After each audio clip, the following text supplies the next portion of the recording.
जयप्रकाश नारायण की भूमि सिताब दियारा में हम लोग हैं और आपको बता दें कि बिहार बदलाव यात्रा पे आज जनसुराज की पूरी टीम निकल रही है। हमारे साथ उज्जवल सिंह है जो कि अमनौर से विधानसभा प्रत्याशी है।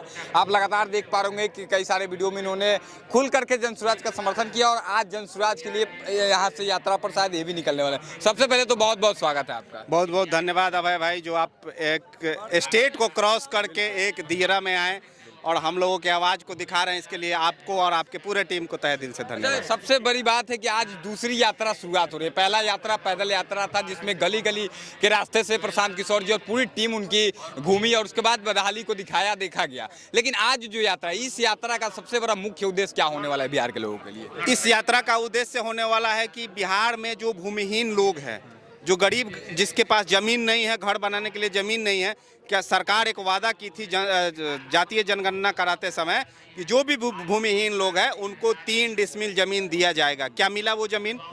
एक और सरकार वादा की थी कि बिहार में 2-2 लाख रुपया, कुछ परिवार चिन्हित किया गया था जिसको 2-2 लाख रुपया आर्थिक सहायता किया जाएगा ताकि वो लोग रोजगार कर सके। क्या मिला?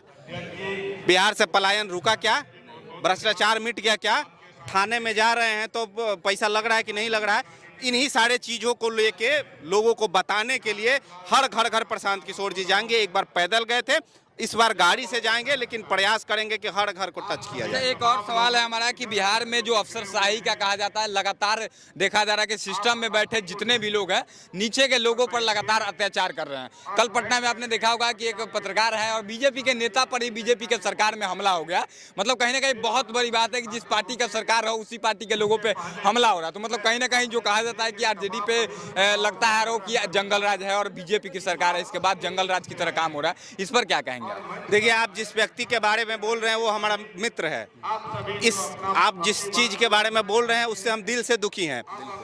लेकिन ये किस दिशा में नीतीश कुमार बिहार को ले गए हैं कि एक वैसा पत्रकार जो बिहार में कुछ दिखाने का प्रयास कर रहा हो, ठीक है, भले ही वो किसी दल में चला गया हो, उससे कोई मेरा विरोध नहीं है, लेकिन वो व्यक्ति जमीन पे उतरता है, गरीब गुरबा का आवाज बनता है।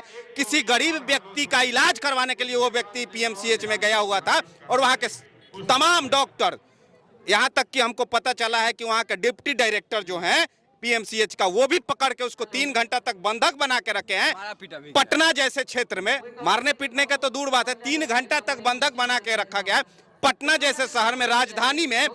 और तमाम पुलिस प्रशासन और तमाम प्रशासनिक महकमा जो है मौन रहती है। ये किस दिशा में बिहार को ले जाने का आप लोग काम कर रहे हैं? इतने बड़े लोग के सामने, इसका सब छोटा मोटा नाम नहीं है, इतने बड़े चेहरे के साथ इस प्रकार का व्यवहार अगर पीएमसीएच में होता है या फिर कहीं भी हो रहा है, इसका मतलब बिहार के जो गरीब लोग हैं इलाज कराने जाएंगे उनके साथ क्या हो रहा होगा, इस बात को आप और पूरा बिहार समझ सकता है। मनीष जी किसी गरीब के इलाज के लिए ही गए थे, अपने भाई अपने माता का इलाज करवाने वहां नहीं गए थे।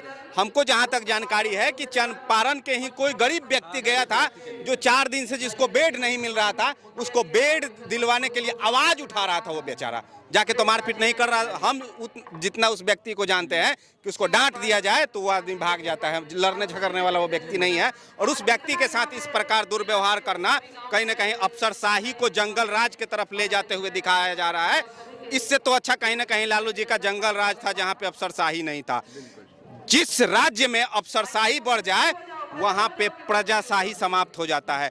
हमारे अफसरशाही मतलब क्या होता है? अफसर मतलब क्या होता है? नौकरशाह। उनको जब जनता का नौकर, जनता के टैक्स के पैसा से उनको सैलरी मिलता है और वो सैलरी लेके उसी जनता के प्रतिनिधि जो होता है, आप जैसे जनता का प्रतिनिधि हैं और आपके ऊपर लाठी बरसाने का काम किया जा रहा है। कहीं ना कहीं बिहार का ये बहुत बड़ा दुर्भाग्य है और नीतीश जी को शर्म करना चाहिए और इस पे जांच बैठाने का जरूरत है। बिहार में अगर 2025 में बदलाव होता है, अगर जनसुराज की सरकार बनती है, तो क्या इन सभी चीजों पर रोक लग जाएगा या फिर जिस प्रकार से सिस्टम किसी भी सरकार में चलता रहा है उसी प्रकार चलेगा?